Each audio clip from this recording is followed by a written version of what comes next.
Welcome to Alphabet Scoop, episode 12. For those that are just now tuning in, this is a podcast from the team at 9 to 5 Google where we cover everything that's happening in Google and Alphabet from A to Z. So thanks a lot for joining us. So let's get started. I'm Stephen Hall, host of this podcast, and this is my colleague, Abner Lee. How are you doing, man? Hey, awesome.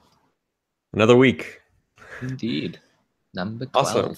Yeah, awesome. So let's today we've got a lot of topics to cover. So, but I guess perhaps the most interesting of them all this week is that we finally have some solid insight on what Google has planned for the Pixel 3 and I guess the 3 XL. So, yeah, I mean, what's the timeline here with this? I guess the first thing that happened was the screen protectors. Yeah, the screen protectors from Weibo, which they basically just showed, you know, supposedly at the time. I feel like for a couple days at least we weren't sure. We were definitely it was just screen protectors.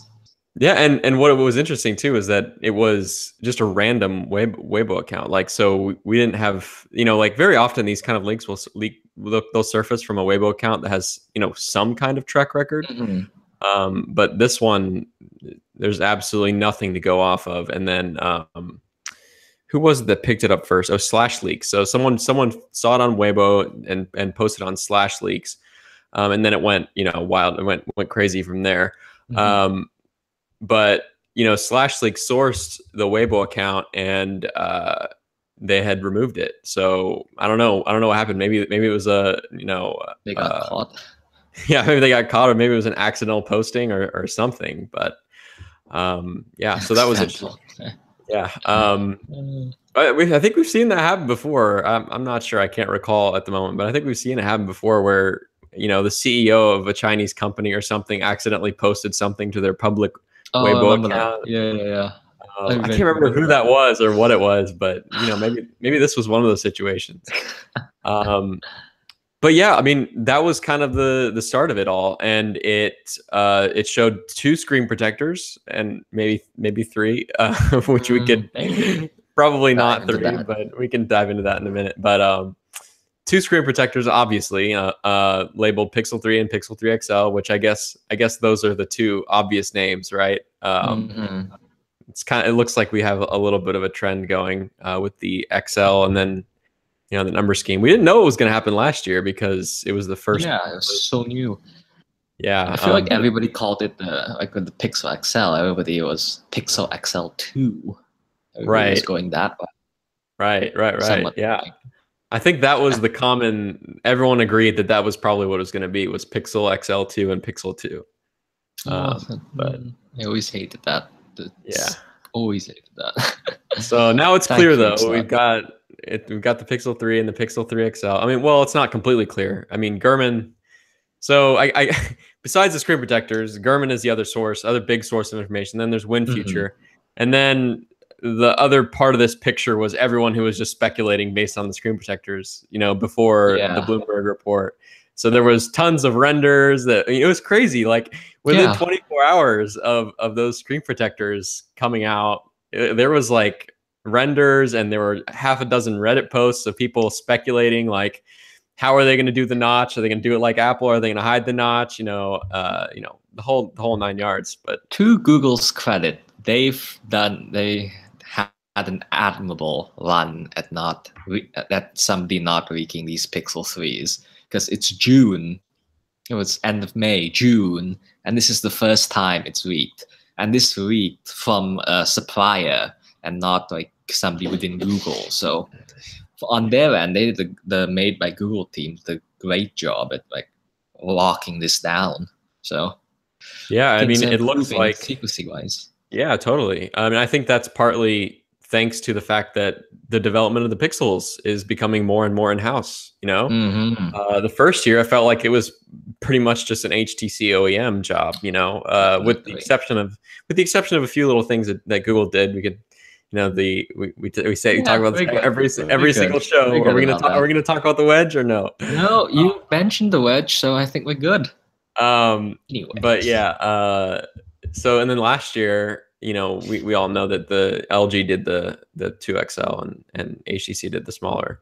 And then this year, I mean, so since the two, we've heard that, you know, Google's pretty much going, well, they are doing the development even more in-house. Yep. And with the help of a very, very large number of HTC engineers. 2,000 HTC engineers, I believe.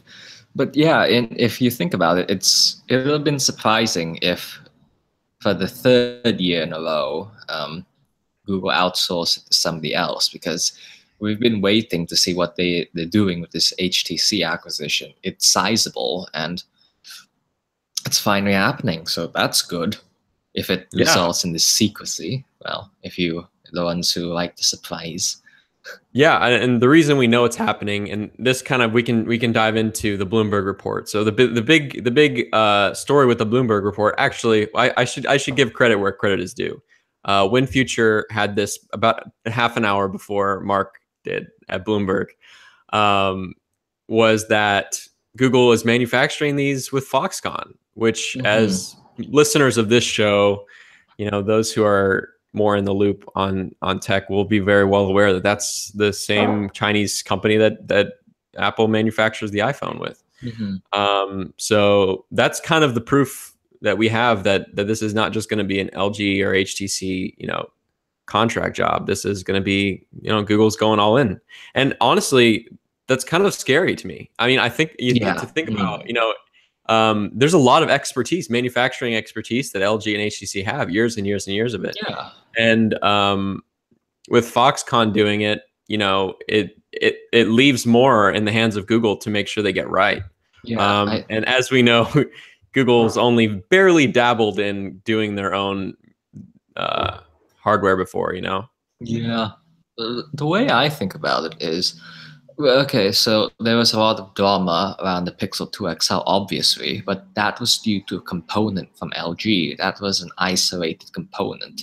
Like, build quality was, if I remember correctly, fine on both of them, if not in major mistakes. No. So the only thing I remember that sticks out to me in terms of just like manufacturing build that wasn't like a specific component, and maybe it was the original Pixel. Our Justin Duino posted right after the original Pixel launch that like the display glass was like separating or something. Do you remember that? And there was like all this well, anyways, there was a manufacturing defect with the first Pixel, and Google wasn't exactly handling it very well. And so, yeah, it was something like the glass was like not adhering well. But anyways, you're right. It's generally over the last 2 years, I think, things have gone really well so far. And so this kind of feels like if Google's doing this, which they seem, I mean, we have Bloomberg and WinFuture saying that they're going with Foxconn. You know, this is probably not just a this year thing. This is they're gonna do Foxconn for their phones for the foreseeable future, probably. Yeah. Assuming this goes well, and so that's kind of where this kind of becomes a make or break moment, you know, because they've used other third party manufacturers. Yes, they did. For the Pixelbook, Quanta, it's Pixel. No, not the Pixelbook, maybe. Pixel C. Pixel C, definitely. Yeah. I'm not quite sure about the Pixelbook, actually, so that's worth diving into. And Quanta's been used by a few companies, like the Verizon Wear 24 was also Quanta. Yes. Right? Yeah. I remember that mini scoop. But yeah, so if we're going by the Pixel C, that was brilliant hardware. So yeah, they didn't have any problems.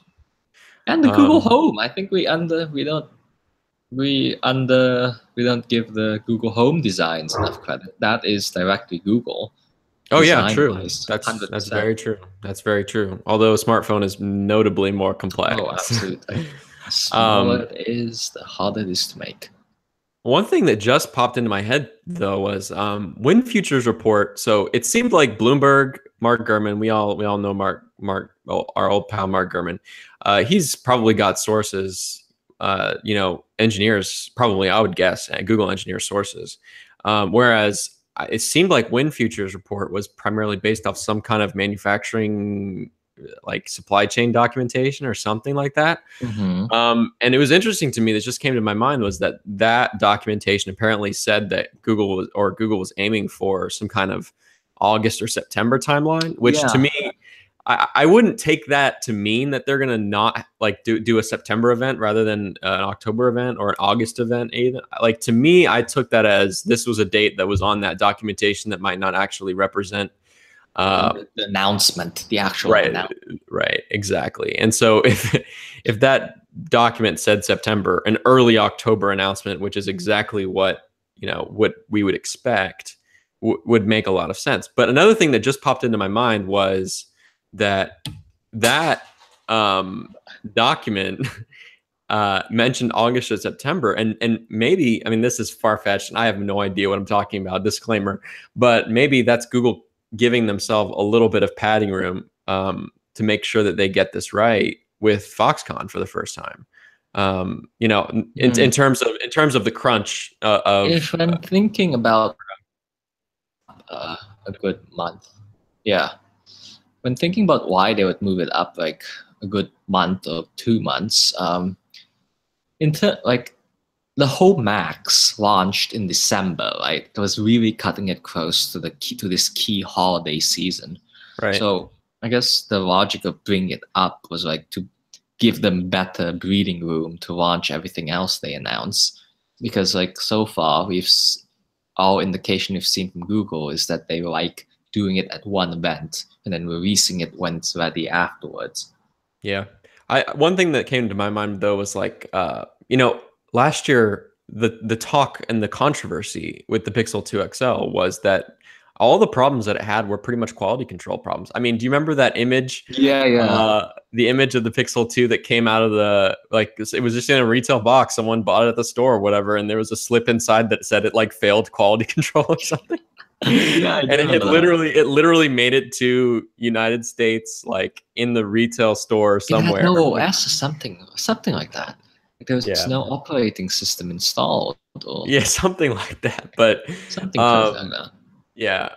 So I feel like maybe, this is pure speculation, but maybe that early date could be, they're just trying to avoid the same kind of problem again. They want to make sure that they really nail the quality control this time.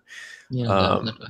Because that would not look good for them to see 2 years in a row of some kind of whatever it is. I mean, there were enough quality control problems with the Pixel 2 XL. We could go down the bullet list of all the problems that people had.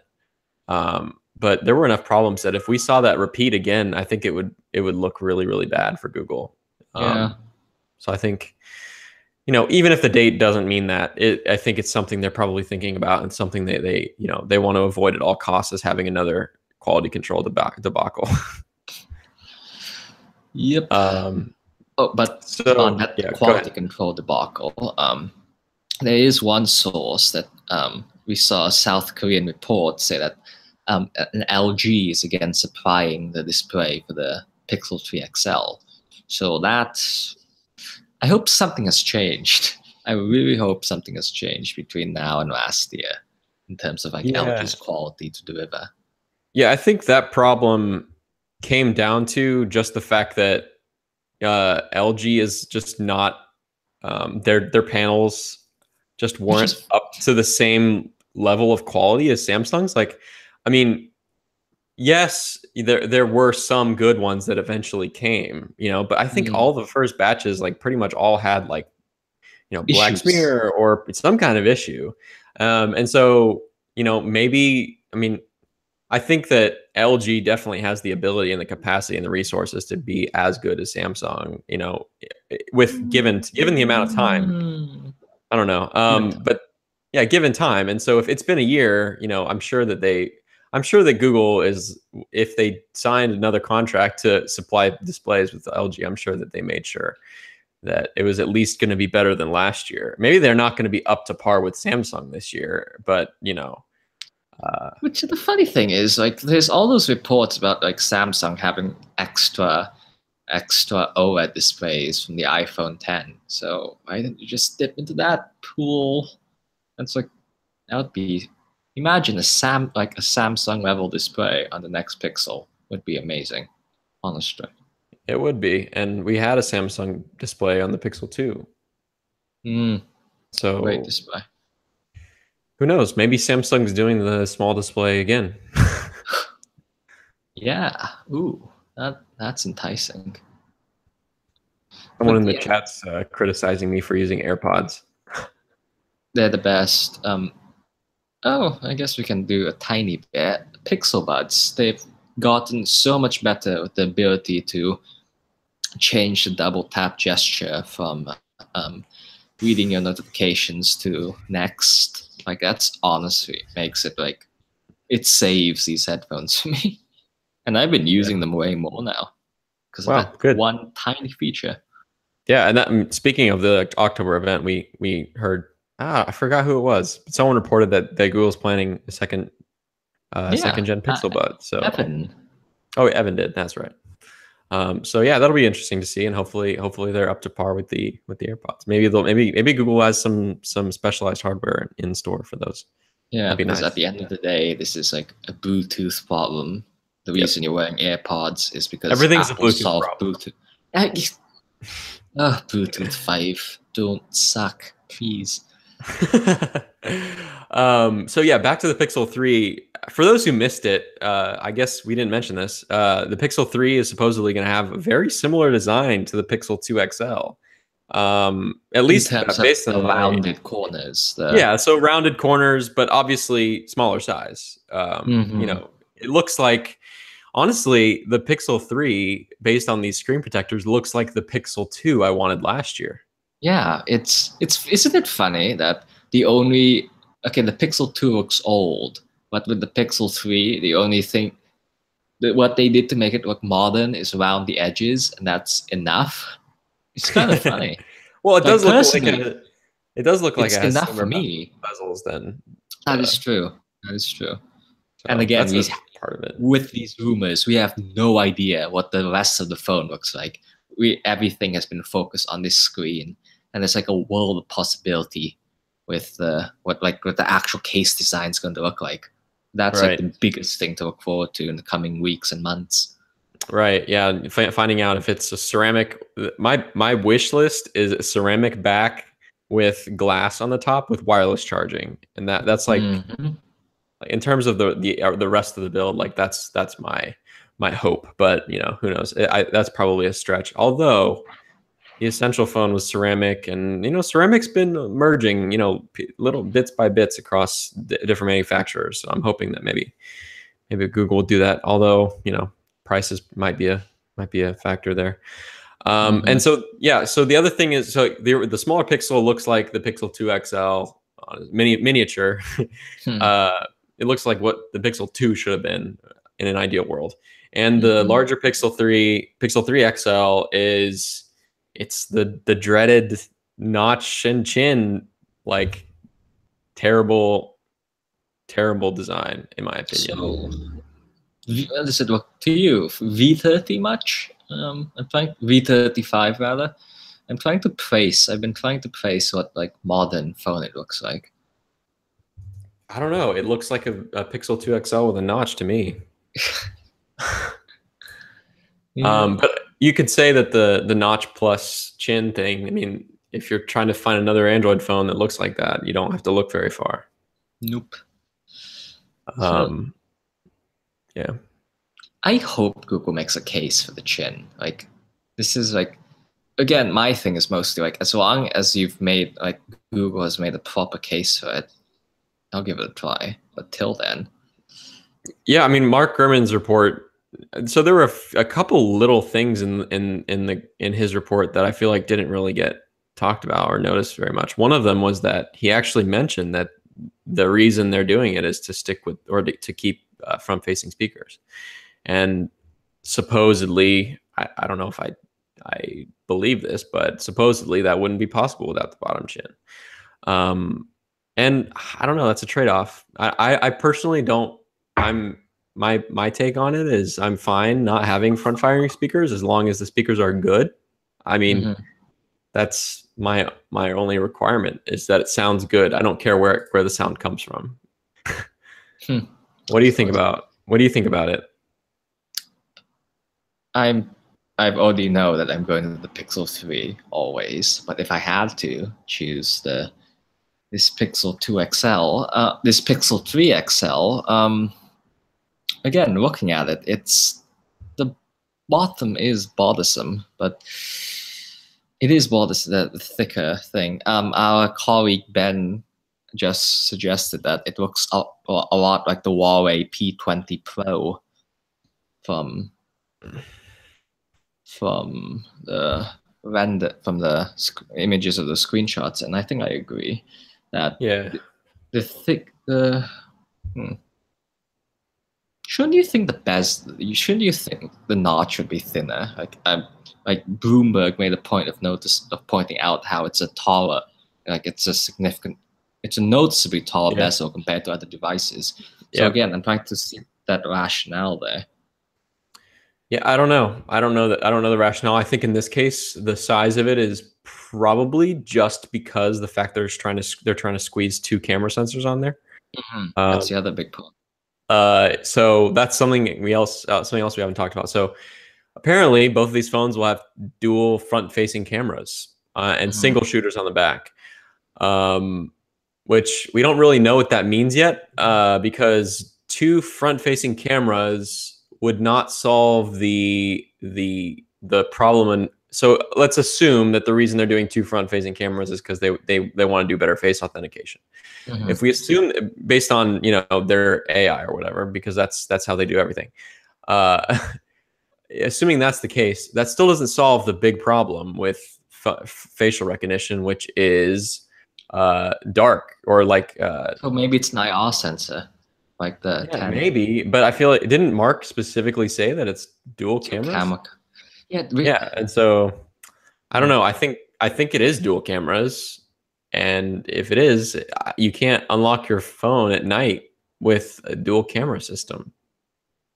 It's not going to be able to see you. 2 cameras. They're pretty like on opposite ends, so maybe there's like some kind of 3D facial mapping going on. Like I suggested in the past that Google would be able to do facial recognition purely based on like the 1 camera hardware and without needing extra hardware. So this is like really interesting from that point, that they can't do proper a secure face unlock without something extra. They might be able to do a secure one. That might be plausible based on machine learning techniques, but I don't know if they can do like anything at night. I mean, I think what's cool about the iPhone 10 to me is that you can be in a completely pitch black room and it unlocks perfectly fine because it's infrared. Another interesting thing that someone mentioned was that a couple of recent HTC phones, so forgive me, I don't really follow Android manufacturers all that closely. I'm more obsessed with Google specifically, but apparently a couple of recent HTC phones had dual front-facing cameras. Yes, of course. Like the U12 Plus, the thing, 4 cameras. Yeah. Right. And what was do we know what their use case was for that? Like, was it just for taking prettier selfies or what? Like, I think so, because that's like their creativity suite is one thing they heavily rely on. Right. So yeah, we've seen dual front-facing cameras before, so maybe we don't even. And it's also, I think, interesting to note that where we've seen them has primarily been HTC, and we know that HTC engineers are the ones primarily, or ex-HTC engineers, I should say, are working on the Pixel 3 and 3 XL. So, it seems like there's maybe some connection there. On another note, something else that was a little tidbit that didn't really get reported on from Mark Gurman's report was that apparently, for the time being, Google has decided to hashtag embrace the notch versus hiding it. So he said, I don't have it in front of me, but he said that Google, as of right now, has decided to go the same route as Apple and not hide the notch with software and just show it off. And that doesn't rule out that an option would be there, but I think from Android P developer betas, what we've seen them do is not hide it, that not provide an option to hide it. So right, yeah. So it makes sense, but they're sticking their guns with it. So at least they're making a stand and they're not apologizing for hardware, an aspect of the hardware with software. Yeah. And for those of you who haven't seen it yet, I would highly recommend checking out these renders that this guy, I don't know his name, his real name, but he goes by Phone Designer on Twitter. He did these renders and they look really nice. Like even the XL, which I don't like the notch and chin thing, but I like these renders. They look really, really nice. So you should definitely go check those out. Another thing from the Bloomberg report is that apparently Google's doing Verizon only again this year. Yeah, that contract. In terms of advertising, I guess it has served them well because you see those Verizon-backed ads everywhere, and I guess Google. The reason is Google still thinks they need it. They need it. Yeah, I mean, someone made a parallel. You know, everyone jokes about how Android, you know, people who are on the Apple side of things joke about how Android copies out everything Apple does, which I don't know. I don't think that's really true. I think it kind of goes both ways in a lot of ways. But someone mentioned parallel between how Apple stuck with Singular / AT&T for a couple of years. I think it was like 2 5 years. generations. Maybe? 5. Okay. It was the 4S that came out in Verizon. I'm proud of myself for not having my Apple history down perfectly. But yeah, so Apple did the same thing. Basically stuck with AT&T to, you know, help them promote it, and you know that exclusivity contract helped the iPhone come out into the world and eventually, you know, break out into the other carriers. So it seems like, you know, we're already seeing that that the Pixel has gotten wide regard, and either in the US at least, you have a Pixel either from Verizon or you bought it unlocked. Do you, for the Pixel to gain for the Pixel to go up to the next level of like taking on the iPhone or any Samsung phone, do you think it needs to be in carriers for the average person to notice it, or can sheer advertising power, like online and in TV and print and whatnot, do you think that's enough to get people to know what the Pixel is and want the Pixel? Or like, are we still dependent on this carrier model, at least in the US? Yeah, I think for now we are. I mean, I think I don't have the numbers in front of me, but I think the numbers show that we are still very much like something like 90% of smartphone by purchases in the US are still made through carriers, which to me, as someone who's an enthusiast, quote unquote, and someone who hasn't bought a phone through a carrier in a long time, that blows my mind. And the fact that I really just generally try to stay away from paying monthly for anything. I would rather just, you know, save up and pay the big bill right up front than have a lasting or standing contract with a company where I'm owed them money over time. That's just a personal finance preference. But so, yeah, it just blows my mind that that's still a thing. But to answer your question about Google or the Google Pixel kind of breaking out into the world, I think it's smart that they're playing it conservatively and not just trying to partner with as many carriers or get as many carriers to stock it as possible. Because I feel like carriers can be finicky, and I feel like the success of the Pixel is not exactly guaranteed yet. We're almost 3 years in, you know, we're over almost 2 years in, I should say, right? Yeah, almost 2016, almost 2 years. Yeah. So almost 2 years in, and you know, it's still not guaranteed that the Pixel is going to, in the 5 to 10 year, you know, span, going to succeed. And so I think it would be bad. Like if Google convinced AT&T to stock the Pixel and the Pixel just didn't sell, which I mean, Google sold how many units? 4 million units last year, 2017. They sold 4 million phones, whereas Apple sold over 200 million. Essential was under 100,000, so rip Essential. or somewhere around there, 100,000. But yeah, I mean, those numbers show that the two behemoths still in the industry in terms of sales numbers are still very much Apple and Samsung. And so I think it's smart for Google to milk this Verizon exclusive as much as possible for maximum exposure for the Pixel. And meanwhile, they're selling the phone on store.google.com. So if anyone wants it, you can finance it with no, no interest at all through Google's Google Store, and you can use it on whatever carrier you want, pretty much. So I think the strategy is sound. I think it's good. I do think though in the next couple of years we'll see them maybe branch out to one more carrier or two more carriers. I don't think that by the time the Pixel is big, which fingers crossed it will be, or at least a big contender to Samsung and to Apple. I don't think that by the time that happens, we'll be past the carrier model in the United States, if we ever get past the carrier model.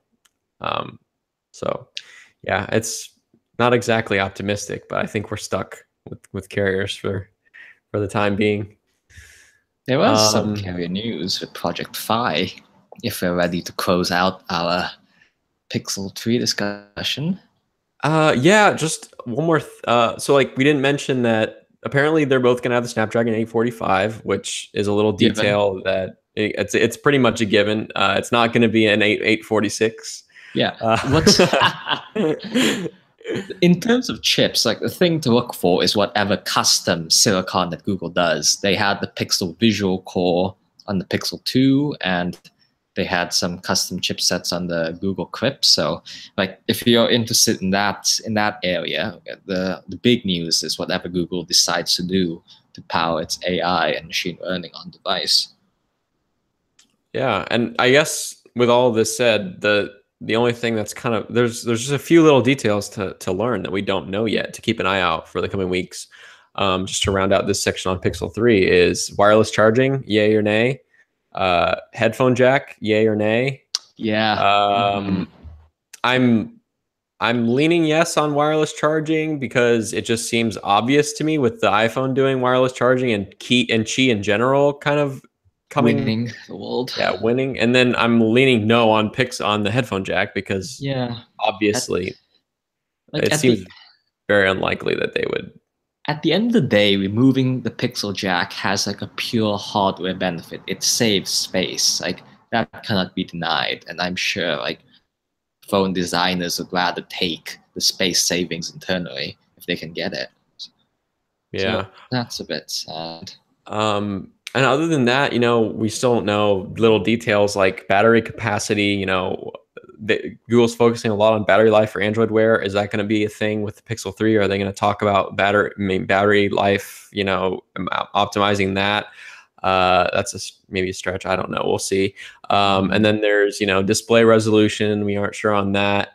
Whether or not it'll have that unique pixel look on the back. We don't know anything about what the back looks like. Yeah, it's a mystery. Yeah. So yeah, that's pretty much it. The only one other thought that I had that I feel like I had to mention because I didn't get a chance to talk about this was, is it weird to you that it seems like the smaller Pixel? So there's two different kinds of audience that Google's going for, or that the Pixel has. The first is everyone. So like they want to reach the iPhone user with this. That's obvious just by the way they're approaching everything that they're doing. And then two is they have a huge amount of, I guess, grandfathered in Nexus users, I would say, who buy the Pixel for the same reasons they would have bought a Nexus, which is a pretty, I would say, probably a pretty big number of people. I mean, it's basically all of our Android. Basically, that's what it probably boils down to, is just like all those people who want the stock Android or Google Android because they're just Nexus fanboys or they're just Google fans. One thing that like is sticking out to me about, how like last year the Pixel 2 XL and the 2 were different, like in terms of physical build, and I would have thought that was a compromise and that was something they wouldn't do again, because it seemed like that was like a supply chain issue. That's what it seemed like to me. It seemed like it was like a components problem, and so they just went with the best option they had. But it strikes me that this year they did it again, even though I would assume that any possible component issues or supply chain issues would have been resolved by now. They did it again, and the Pixel 3 still looks, it's basically the conservative and the progressive model. And so now that they've done it again with the Pixel 3, it makes me question if maybe it's intentional that they're doing a conservative model for those who are like, no, I hate the notch. Although the conservative model, the conservative model also hates the bezels. Well, conservative model should also have a headphone jack. So, you know, maybe this isn't the perfect explanation for this, but it is interesting to me at the very least that they did not unify the designs this time around. And that it seems to me like you and the enthusiasts tend to gravitate toward the small, and the larger one is the one that they seem to try to push at the every person. I don't know. Maybe I'm wrong, but that's just what it seems like to me. And it's interesting that they didn't. Yeah, if you want to take this a bit further, like the big one is the more expensive one, but as we've so far seen, that's where the most issues lie because of the LG panel. So if like the one way to think about it is that that conservative model doesn't really make sense if you're assuming the more expensive one allows for allows for more stuff, more premium displays. Like in theory, that LG display was supposed to be better than the one on the small Pixel 2. Right, and it is if you get a good one. If you get a good, that's even debatable. But on the topic of price, I think price is honestly less of a determining factor for the every person in a way. Yeah. So like for the every person, they're paying 20 or 25 or 30 or 35 or 40. Yeah. $40 a month in the case of the iPhone 10 or whatever, you know, but that is, I think when people walk into the Verizon store and they pick a phone, that 20 versus 25 versus $35 monthly fee is not significant to them. Whereas I feel like the techie is buying their phone unlocked and they want, you know, they just want that traditional, reliable, top end specs, you know, whatever, like that. I feel like that's kind of the like it's almost like the dev device. Like in a way, the Pixel 2 is kind of like the nexus of the two. It's weird. I don't know. We don't have to talk about it anymore. But that's just there. But I think there's something there. Yeah, it might not be intentional. It may just be a coincidence, and I may be overthinking it because that's my job. But yeah. So, anyways, that's pretty much all we have on Pixel 3 and Pixel 3 XL. You should, if you know, let us know what you think of the rumors, of the specs, of the designs, and whether you want the Pixel 3 or Pixel 3 XL. Let us know in the comments or the chat, and we'll maybe chat about it a little bit more. Next up today, we want to talk a little bit about a couple of notched. Speaking of notches, it seems like that's all we talk about in 2018 is notches. But there's a couple new Android phones that launched this week. One of them was the Motorola One Power. Well, it didn't launch. Rumored for the leak. Leaks/launches. Motorola One Power leaked this week with a big old notch, and it looks like an iPhone 10 copy, right? Let's start with that name, Motorola One Space Power. Yeah, it's. I don't know whether it's good or bad, because like in the good side, it like lets them like continue the Motorola 2, Motorola 3 in the future. On the other side, it looks horrible. Like visually, that name looks horrible. In many ways, I can't capture. But okay, name aside, so we have Motorola One. It seems like the continuation of the Moto X. Don't you agree? Those rumors are hesitant towards it. I don't know. Because they've stuck with the Moto Z. Like we're seeing a third generation Moto Z, and that is their flagship device. But 2.3, I don't think that's gotten that much traction in the markets. And now they're trying again with a completely new product line, if this rumor is correct. It completely abandons all their previous designs. It's like this friendly, curvy thing, and it literally leaves everything. Like this is a new refresh, and that's why it's so disappointing that it looks like an iPhone. Yeah, it looks a lot like an iPhone. It has a notch that's pretty much identical. That it's got a chin, but it's not a very big one. Though, as Seth pointed out, our dear reader, they've somehow managed to include the word Motorola in it. Yeah, they did. And that's interesting to me that they're ditching the Moto thing. I feel like that was kind of successful. It was short, straightforward. Motorola is a bit old, and it's trying to they can't possibly be playing on nostalgia, can they? Like the people who remember Motorola of old, the Moto Razr is what people remember. Yeah, I don't know. I don't understand. To me, it's identical to what the entire third-party Android OEM space looks like right now. It just seems like everyone is just throwing whatever they can at the wall to see what sticks. I mean, you see it with almost every manufacturer except Samsung. Like LG is just they tried the whole modular thing, and then they did, didn't they? I just remembered that the G5s.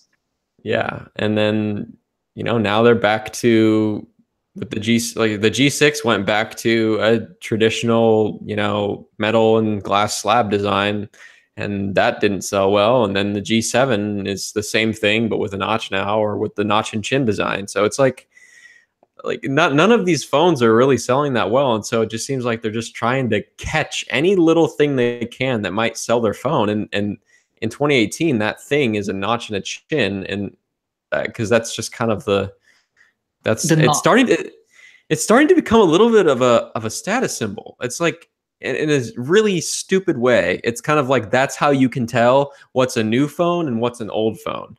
It's like there's a line in the sand now. And it's if you don't have a notch, you are old. And I mean, that's just crazy to me. But I mean, like I said, it seems like every OEM is just it just blows my mind that all of these brands are just falling apart. How could you Motorola is the biggest story of fall, it's the biggest fall from grace of any of the OEMs. I think it's crazy because they were well, at least for me, they were the brand that I just loved so much. And the Moto X is dead, which was the phone that was just it could have I don't know. I don't understand. It could have been saved. And then now this is just what are they doing? Is this just the last ditch attempt to try and I don't know. It doesn't make sense. They're just copying the iPhone. They're all desperately trying to pivot to something new. Yeah. And I don't think something new thing isn't really new. Yeah, and I don't think it's really going to work out. I mean, David, AP David pointed out today that HTC had 17 SKUs in 2015 and or 2016 and 6 last year and 4 so far this year. And so it's HTC, that's another example. They're just free falling basically. Yeah, the Android ecosystem isn't doing great. And okay, they're not doing great, but the question is whether at the end of the day this harms Google. Is there going to be an is Google going to are they going to have to do something if the lack of good phones, the lack of people buying Android phones hurts their bottom line, and they start seeing sales go to the iPhone? Because we haven't seen that happen yet, but the way what's happening in this field right now, this is a lot of HTC is dead in the water. Several of our esteemed colleagues pointed it out today at that discussion.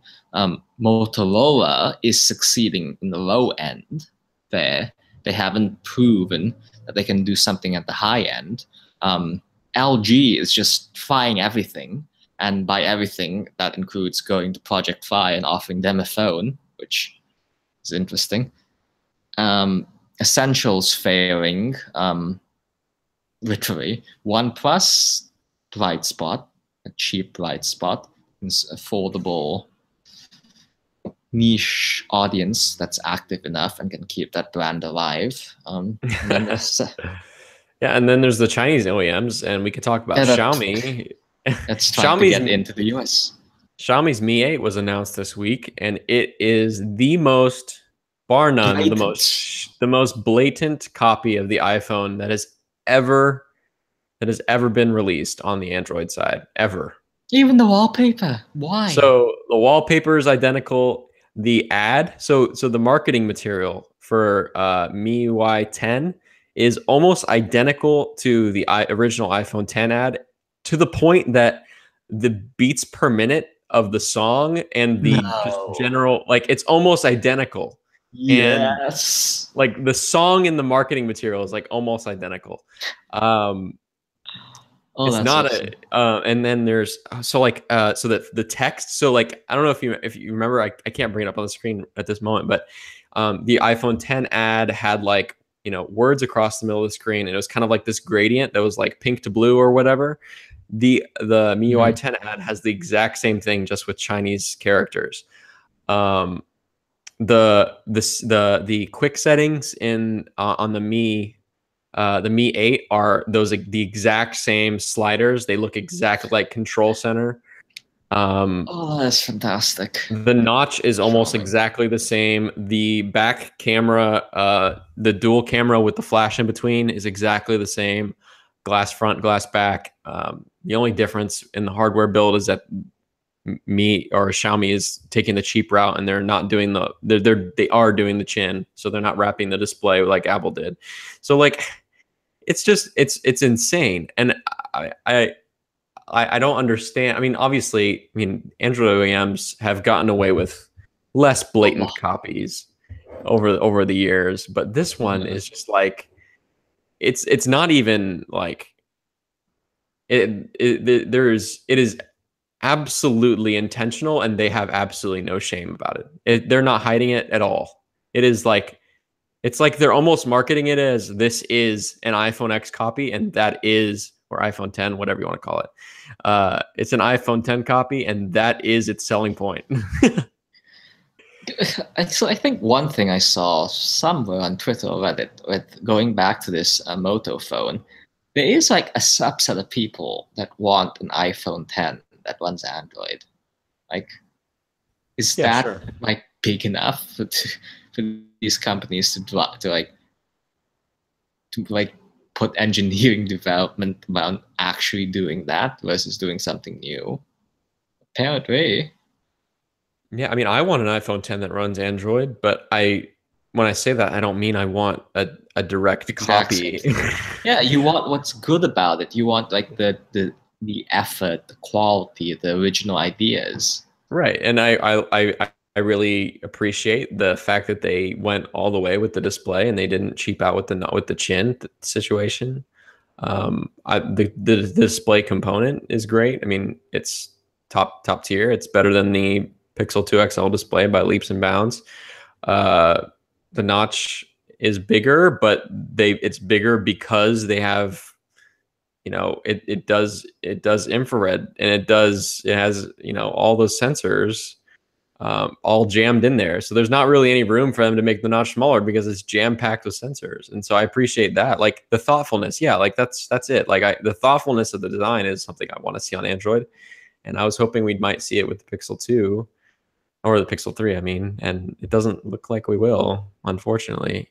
This might be a discussion for another day, but do you think there's a problem with Android OEMs right now? Like, what would you tell them to do? If you were in charge of one, how would you tell them to differentiate? How would you tell them to compete with Samsung, Google, and Apple? How? Yeah, I feel like that might be a conversation for a different day, because I've got way too many thoughts on that. But generally speaking, Apple's in a unique position. they have an insane percentage of the market and like a foothold with Mindspace even. So like they have a Mindspace foothold that only Samsung's the only other company that has this Mindspace foothold. And so, and they have mountains and mountains and mountains of cash, and they're almost their entire business at the moment is, well, that's probably an exaggeration, but a big chunk of their business is the iPhone, and the iPhone's extremely successful. So they have room to really, really invest and not, not cut corners. And like one of those corners being, it's expensive to do this wrapped around bottom or this display situation. But it's a gamble that they can take, and they can sell the phone at $1,000 because they have a market that will pay for it. And I don't think that any other phone company besides Samsung at the moment could sell a $1,000 phone and do well. So yeah, I don't know. Like it's probably a conversation for another day, but yeah. So what else do we have for today? We have, I guess last week we didn't really get a chance to talk about YouTube Music because our show went over. So we can maybe spend the last 10 minutes chatting about YouTube Music. So yes, what's the story there? I have been deep YouTube Music. I'm using YouTube Music for everything. I've pulled Play Music off my home screen. I've canceled my Spotify subscription, which I've signed up for 2 weeks ago before YouTube Music launched, and so far I'm fine. I have been a big fan of the old YouTube Music, and the new YouTube Music is just the same look, the same design, but with new features. And while some might critique that, I think like some of these features that are in YouTube Music are quite thoughtful, to repeat another concept we've been talking about. So the search is really good, in my opinion. It's YouTube calls it Smart Search, and it's this thing that takes advantage of how Assistant and Google Home can search by lyrics, or how it can search by the type of song or the song description. That saves a lot of time in my workflow, because usually I would, if I know a lyric, I would just like Google search it first and then like take the result and add it, bring it into YouTube. So that's like a great space saver. Anyways, the other big focus of what Google is doing with YouTube Music is like, there's two things. There's one is like heavy curation in a way that's kind of surprising to me, because they have so many playlists. YouTube is pushing like there's the personal mixtape, which is the other thing, the algorithm. But there's also these curated playlists. There's like chill indie beats, or like coffee shop blend, or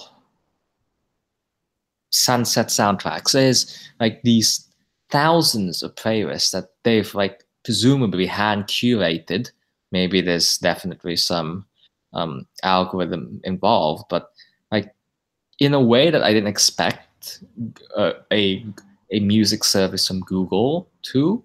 They're putting a lot of curation on this, which is, so far I compared to something like Spotify Connect, which you use Spotify, I believe. I don't think it's good enough. Like it shows me similar things, but honestly, I thought it would be a bit more tailored. However, on that note, like with the other big thing, the big endless personalized with music is called Your Mixtape, and it takes into consideration your history, your past listening history, your location to surface songs. And I've had 2 weeks to use it, a week, maybe slightly over a week to use it, and so far I'm not there yet. I would still prefer Spotify's music capabilities.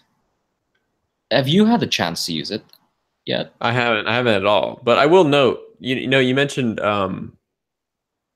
you're surprised by the level of curation. That's interesting to me, because I feel like I've always felt like Google Play Music has been, until maybe the last couple of years where Spotify took the lead, I feel like they were one of the top like or one of the better places to get curation. And Okay. um, Interesting. that's also backed by, so like 4 years ago, actually, Songza?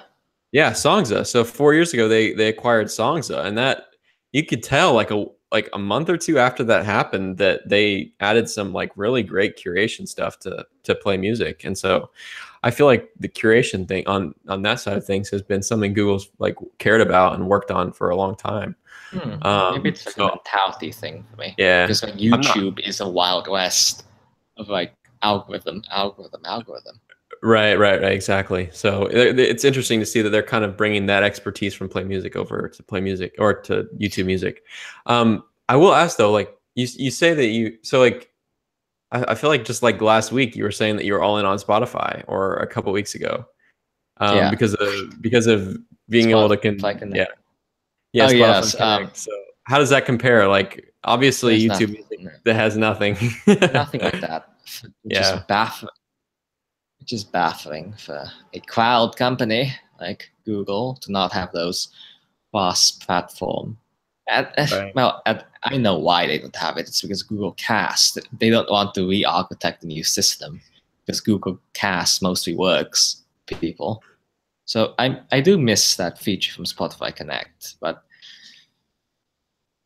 at the YouTube is fine. I guess the new YouTube music is fine. It's like the point I want to get away with. Like people will appreciate no ads in especially for like music. When you're really listening to songs, you don't want an ad to come up and like break your vibe. So I think that that's like a key thing that's underrated for like our audience because like they've immediately jumped when YouTube Red was available and there are no ads. But for like the majority Mhm. of people, which is what Google is trying to do in making a mass market music streaming service, is to like convince people that it's worth paying to not hear ads when you're doing something as personal as music. Right. Yeah. I mean, I'm excited to see how it evolves, and how, Google said already that they're basically planning to port almost every feature that Play Music has over to YouTube Music. So I feel like we'll probably be talking about this again on a future show, as this kind of becomes more of a Play Music replacement. And I'll definitely check it out, and maybe I'll have more thoughts on it later. But appreciate you sharing your initial insights. Next up, so let's see, what else do we have to talk about today? I thought we were going to talk about. Oh yeah, so this Waymo thing. So we're Alphabet Scoop. We got to talk about at least one Alphabet story, right? Apparently, Waymo is ordering, or like planning to order 62,000 Yeah. more Chrysler Pacifica Pacifica. minivans. Yeah, Yep. Chrysler Pacificas, and that's huge. I don't remember where I saw it, but I saw someone say that 62,000 vehicles could theoretically put Waymo in 3 markets. Yeah, I So saw like, as well. Bloomberg, I believe. But okay, yeah, Bloomberg, like yeah. to be a significant presence in 3 large markets in comparison to Lyft and Uber. Yeah, I was really hoping that we were going to get a chance to ride in a self-driving car at I/O, but that didn't happen. We still haven't gotten our rides. If anyone from Google's listening to this, we need our rides. Everyone in the press has gotten our rides, and we haven't yet. So we really. But The yeah, other that the other interesting thing, part of that report was that Waymo and Chrysler are actually considering selling these things yeah. to the general public, right? Yeah, yep.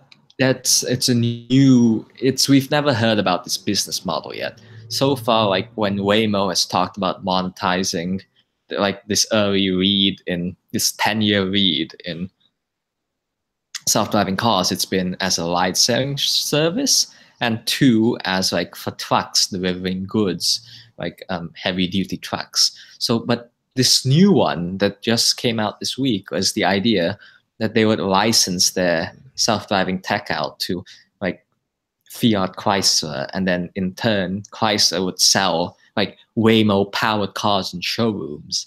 That is a crazy new model.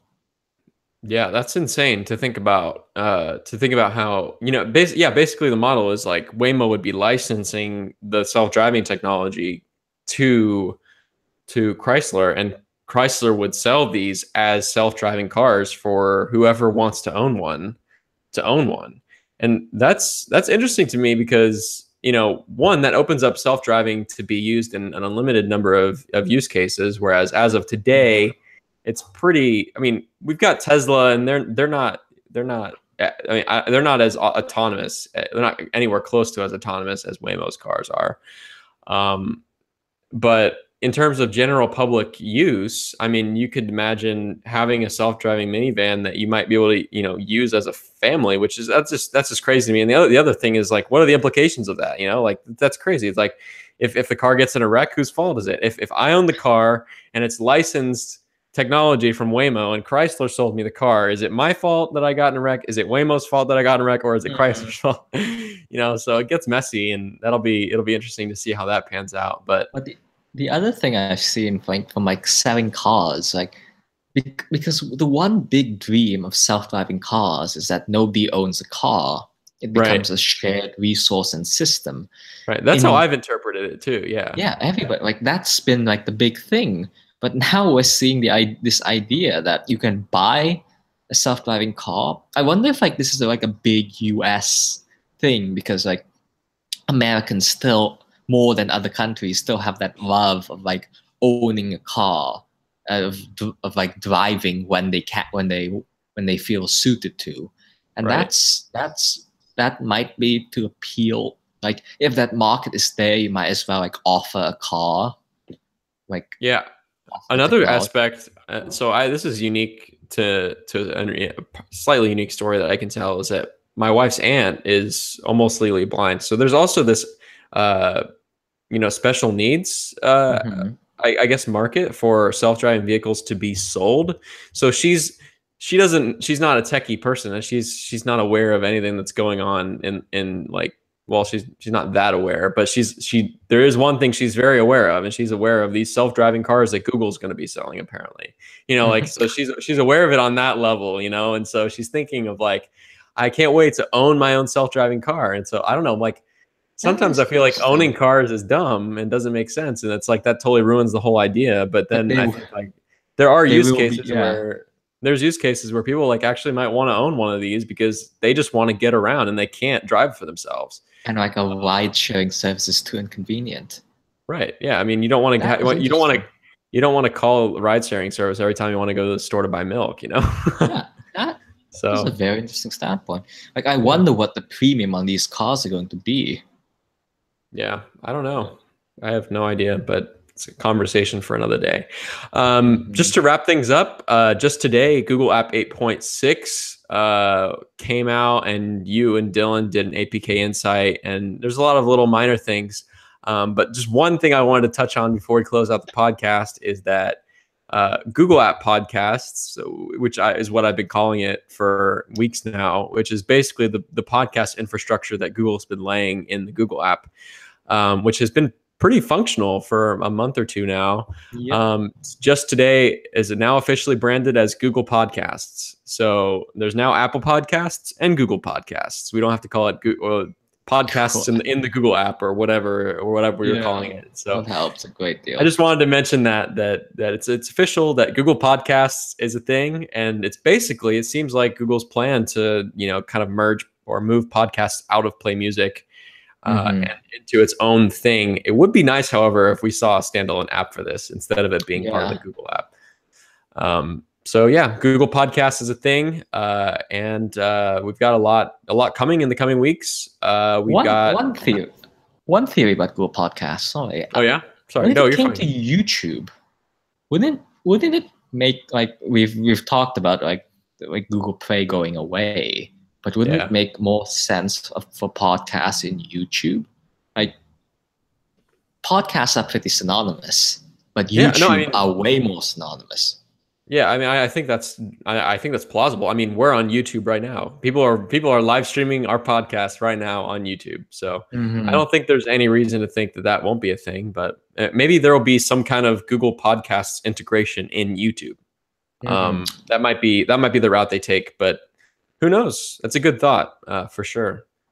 So yeah, I think rounding out, this episode, we basically covered Pixel 3. I think that's pretty much the story that you're gonna hear us talk about pretty much every week for the next few months until Google's event. Pixel 3 season. It is. Pixel 3 season has officially kicked off. We assume that phone or that line of phones will be announced at Google's October hardware event, alongside other hardware that we mentioned in this episode, like second generation Pixel Buds, potentially a new Pixel Book. Who knows? We don't really know that much about Google's hardware plans outside of the Pixel 3. So that's probably what you should look for in the coming months. Is we're going to talk more about the Pixel 3 and Pixel 3 XL as more details come out, probably from us and elsewhere. And we'll be talking about other hardware that Google has planned for its October event. So thanks for tuning in. Until then, you can tune in to Alphabet Scoop every week. We record this podcast every Friday live here on YouTube, and we publish every Saturday morning on your favorite podcasting platforms. So you can find us on those tomorrow morning on iTunes and Apple Podcasts, Pocket Casts, Google Podcasts, Google Play Music, which is still a thing for now. And you can even listen directly over at 9to5google.com if that's the way you would like to go about it. Thanks for tuning in, as always. And thanks again, Abner, for joining us for this episode of Alphabet Scoop. Cheers.